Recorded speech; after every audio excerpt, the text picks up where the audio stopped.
मेरा नाम खुशी है।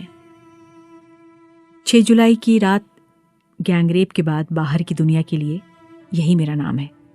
अभी 10 दिन जेल में काट कर लौटे हैं। हाँ, ठीक सुने आप, गैंगरेप मेरा हुआ और जेल भी हम ही को जाना पड़ा। मेरे साथ मेरे 2 दोस्तों को भी जेल जाना पड़ा, कल्याणी दीदी और तन्मय भैया, जो मेरे साथ हर समय खड़े थे। आगे की लड़ाई में भी वो दोनों मेरे साथ हैं, हमको पता है। उन दोनों को अभी भी जेल में ही रखा है। 10 जुलाई को दोपहर का समय होगा, हमको अररिया महिला थाना जाना था। फिर उसके बाद जज साहब के पास अपना 164 का बयान लिखवाना था। पुलिस वाला बोला धारा 164 के तहत सबको बयान लिखवाना होता है। हम पैदल ही कल्याणी दीदी, तन्मय भैया और कुछ लोगों के साथ अररिया जिला कोर्ट पहुंचे। हम स्कूल में पढ़े लिखे नहीं हैं, लेकिन 22 साल की उम्र में हम बहुत कुछ देखे हैं और उससे सीखे हैं। हम तन्मय भैया और कल्याणी दीदी के घर पर काम करते हैं। उनके साथ एक संगठन से भी जुड़े हैं। इन लोगों के साथ काम करके हमको इतना तो समझ में आ गया कि कानून की नज़र में हम सब बराबर हैं और न्याय मिलता है। उस दिन हम बहुत घबराए हुए थे। जज साहब के सामने बयान जो देना था, जब कोर्ट पहुंचे तो हमको नहीं पता था कि वहाँ वो लड़का भी होगा जो हमको उस रात मोटरसाइकिल सिखाने के नाम पर दूसरे लड़कों के पास छोड़कर भाग गया था। हम बुलाते रहे थे मदद के लिए, लेकिन वो नहीं रुका। मेरा दोस्त है, नहीं प्रेमी नहीं, केवल दोस्त। हमको साइकिल चलाना आता है, बहुत अच्छा लगता है साइकिल चलाना। और वो लड़का हमको मोटरसाइकिल सिखाने का वादा किया था। हम सीखना चाहते हैं मोटरसाइकिल। कितना अच्छा लगता है, अपनी मनमर्जी से कहीं भी जा सकते हैं। कुछ दिन तो अच्छे से सीखे उसके साथ। फिर 6 जुलाई की रात उसी बहाने हमको वो कहीं और लेकर चला गया। उसके बाद तो जो हुआ मेरे साथ, उसी कारण हम कोर्ट में खड़े थे। कोर्ट में उसको जब वहां खड़े देखे, उसकी माँ भी वही थी, तो हम और घबरा गए। मेरे सामने उस रात की सारी बात फिर से चलने लगी। क्या कुछ ऐसा नहीं हो सकता था कि हमको उसका सामना नहीं करना पड़ता अदालत में? क्या मेरा बयान अलग जगह पर नहीं लिया जा सकता था? मेरा मन बेचैन हो गया। मन क्या जल्दी से बयान हो और हम उस जगह से निकल जाएं। मेरा सर चकरा रहा था, लेकिन हमको 3-4 घंटा वहीं गर्मी में खड़े रहकर इंतजार करना पड़ा। क्या किसी जगह कुर्सी मिल सकती थी ताकि बैठकर हम अपने बेचैनी पर काबू पा सके, घबराहट पर काबू पा सके? हमको याद आ रहा था कि हम उस रात के बाद कितना परेशान हो गए थे। हम तो किसी को बताना नहीं चाहते थे कि मेरे साथ क्या हुआ। हमको पता था कि रेप के साथ कितनी बदनामी जुड़ी हुई है। सब परिवार, सारा समाज क्या कहेगा? क्या हमको ही दोष देगा? क्या मेरा साइकिल चलाना, उस शाम उस लड़के के साथ मोटरसाइकिल सीखना, आज़ादी से घूमना फिरना, संगठन की दीदी लोगों का साथ देना, प्रदर्शन में जाना, क्या इस सब में मेरे रेप की वजह ढूंढेंगे? यही सब मेरे दिमाग में चल रहा था। और बहुत कुछ ऐसा हुआ भी। मोहल्ले में लोग बोलने लगे कि ये लड़की पढ़ी लिखी नहीं है, फिर भी साइकिल चलाती है, स्मार्टफोन रखती है। मेरे में ही खोट निकालने लगे। लेकिन मेरी बुआ बोली कि अगर अभी नहीं बोलोगी तो ये लड़के फिर तुमको परेशान करेंगे। हमको भी लगा कि मेरे साथ ये हो गया, किसी और के साथ नहीं होना चाहिए। कल्याणी दीदी और तन्मय भैया, जिनके घर हम काम करते हैं, वो भी बोले कि हमको पुलिस केस करना चाहिए। हम हिम्मत किए, इतना झेल लिए हैं तो और भी झेल लेंगे। लेकिन कोर्ट में उस दिन घंटों इंतजार करते हुए और उस लड़के को सामने देखकर हम बहुत घबरा गए। आप होते तो आपको कैसा लगता? इन 4 दिन में हम कितनी बार तो रेप की रात की कहानी पुलिस को बताए होंगे। कई बार तो हमको ही इस घटना का जिम्मेदार बताया गया।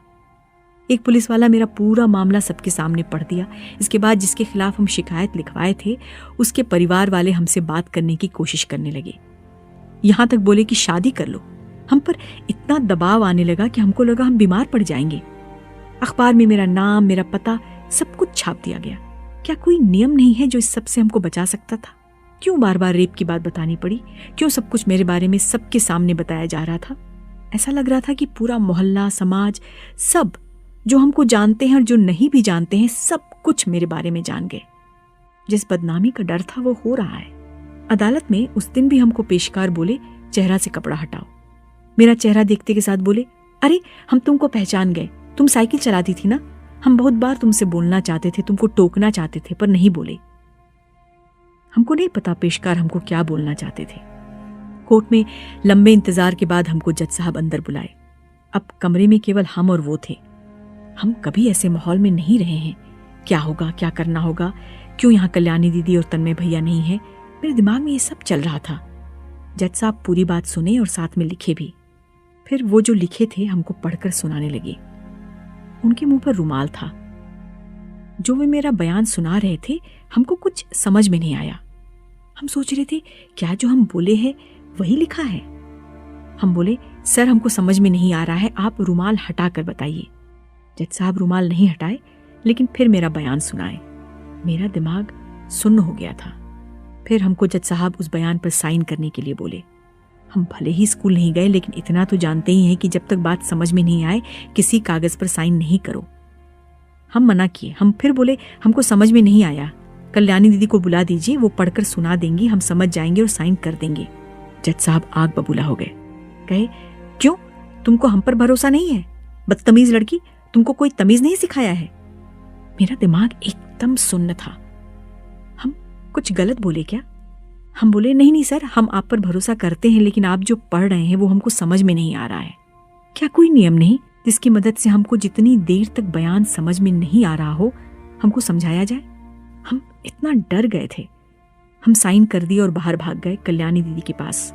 जज साहब तब तक अपने दूसरे कर्मचारी और पुलिस को कमरे में बुला लिए थे। फिर वो कल्याणी दीदी को बुलाए। कल्याणी दीदी और हम अंदर आए। जज साहब अब भी गुस्से में थे। हम और कल्याणी दीदी उनसे माफी भी मांगे, फिर भी हमारी बात कोई नहीं सुन रहा था। हमको बार बार बदतमीज लड़की बुलाया जा रहा था और जज साहब कल्याणी दीदी से कह रहे थे, तुम लोग इसको तमीज नहीं सिखाए हो। हमको लगा कि काश जज साहब हमारी बात सुनते। कल्याणी दीदी और तन्मय भैया ने भी जज साहब को अपनी बात कहने की कोशिश की। वो दोनों बोले कि अगर खुशी को बयान समझ में नहीं आ रहा है तो उसको फिर से पढ़कर बयान सुनाया जाना चाहिए। जज साहब ने कहा, इतना काम है यहाँ दिखता नहीं है। हम अगर गरीब नहीं होते तो मेरी बात सुनी जाती ना। हमारी आवाज तेज है, शायद हम ऊंचा बोलते हैं। क्या मेरा ऊंचा बोलना गलत था? हम जज साहब को बोले कि जब तक बयान समझ में नहीं आएगा हम साइन नहीं करेंगे। क्या कानून में मेरा ये कहना गलत है? उस कमरे में इतना शोर था कि हमको पता चल गया था कि अब हमारी बात नहीं सुनी जाएगी। वही हुआ। हम, तन्मय भैया और कल्याणी दीदी वहीं खड़े थे। हम लोगों का वीडियो बनाया जाने लगा और बताया गया कि हम सरकारी कामकाज में बाधा पहुंचा रहे थे, इसीलिए हम लोगों को अब जेल जाना होगा।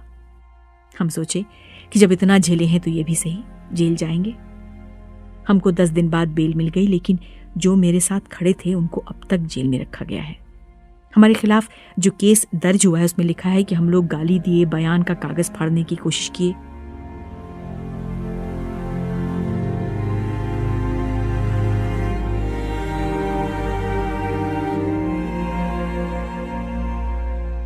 जज साहब क्या हमारी बात सुन सकते थे?